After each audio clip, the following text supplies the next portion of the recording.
Imagine sitting down at a table in a bar that you've owned for like 60 years. I mean, you grew up behind the counter, you poured every single drink, you know the exact squeak of every floorboard. Oh, yeah, you know exactly which one to step over. Right. But tonight, you are just a customer. You've just handed over the keys, you order a vodka, and suddenly, the past doesn't just, play like a movie in your head. It physically pulls out a chair and sits down right across from you. Such a powerful image. It really is. So welcome to today's deep dive. We're exploring a super fascinating blog post dated today, actually Friday, April 24, 2026. Written by Farid Novin. Yes, exactly. And the centerpiece of his post is this one-act play called The Tavern of Unfinished Returns. A really remarkable piece of writing. It totally is. I felt like I was discovering this dusty, perfectly preserved time capsule. Yeah. And our mission today is to explore how this deeply evocative text tackles, well, memory, displacement, and the actual physical spaces we leave behind. Plus, I promise you, the listener, that you will learn a brand new word today for an emotion you've definitely felt but could probably never name. Oh, I'm really looking forward to getting to that part. Let's set the scene first. We have our main character, Monsieur Vazgen Sahakian. Right. He's a 70-something Armenian man sitting alone in this warm, amber-lit tavern with these worn wooden tables. It's on Lazar Street in Tehran. Right. And he has just sold the place. Yeah, he was the keeper of this space for his entire adult life, and now for the first time ever, he's a guest. Which is such a massive shift in perspective. It is. And the text uses this shift from owner to observer to really examine the architecture of displacement. Because, to understand why Vazgen is sitting there basically paralyzed by memory, we really have to look at how the building came to be in the first place. Right, the origin story. And the text gives us the factual context of his family's arrival very plainly. Yeah. Just impartially reporting what the playwright wrote here. Vazgen's parents came to Tehran as survivors of a genocide. Yes. A history that the perpetrators long refused to name. They arrived with absolutely nothing, just enough money to rent 2 rooms and open a tavern. And they didn't even give it a name. They just decided to survive. Yeah, and what's fascinating here is how the text describes that survival. It calls it the small, practical miracle of continuing to eat and walk when the heart has been comprehensively broken. Wow. I mean, the tavern was never built as some grand business venture, right? It was a mechanism for endurance. Okay, let's unpack this. Because it feels like Vazgen's parents built a waiting room, not a destination, like living out of a suitcase for 60 years. But the suitcase is, a fully functioning bar. Exactly. It's radical pragmatism. When you lose your homeland, you build shelters, not monuments. So is this why Vazgen never married? I mean, the text says he just stayed behind that bar serving 10,000 strangers, watching the street outside change for decades. Yes, exactly. Because he absorbed that holding pattern as his entire reality. His mother's ghost actually tells him later in the play that they built the tavern so he could feel a foundation. But the paradox is that this foundation was born entirely out of trauma and fleeing. So it wasn't rooted in Tehran? No, it was rooted in the necessity of waiting. And you just cannot start a new chapter like getting married or moving forward if you are perpetually waiting for the previous chapter to resolve. Vazgen was defined by his parents' unresolved exile. Which makes the tavern an emotional anchor. Right. And the moment he finally sells it to this young couple, that anchor is completely severed. And relinquishing that physical space triggers this wild collapse of time and space in the room. It's such a brilliant transition by the playwright. So Vazgen orders a vodka from the young new co-owner. And he notes that wood remembers weight. I absolutely love that line. The elbows, the arguments, the surrenders it has held.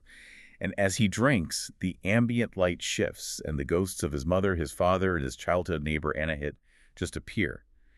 So I have to ask, are these traditional ghosts haunting a building? Or is the play suggesting that Vazgen's internal memory is so heavy it's literally occupying physical space? Oh, it is definitely the latter. The playwright actually has very specific instructions about this in the stage directions. This magic realism should not startle the audience. So no horror movie jump scares? No, not at all. The dead don't arrive from some supernatural elsewhere. They just step forward from where they've always been standing, just right behind the light. Because his memory is projecting them there. Yes, his duty to manage the tavern is gone, so the past rushes in to fill the vacuum.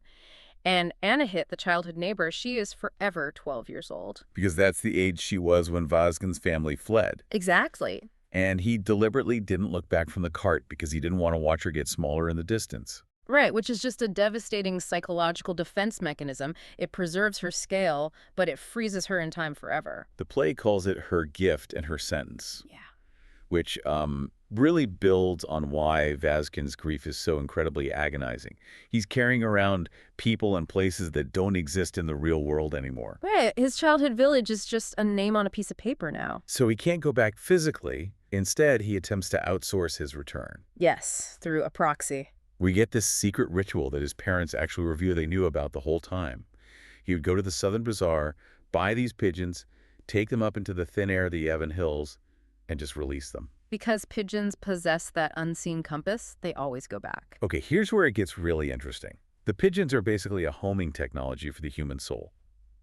But I want to push back on this a little bit. Doesn't that just torture him more? I mean, watching these birds magically find their way back to places that have been bulldozed and erased, while he's just stuck in Tehran. Well, you'd think so. But you have to understand, he didn't want to physically return to Morn. The ghost of his father actually asks him why he didn't just buy a ticket to go back when the borders changed. And Vazgen says, they went to mourn.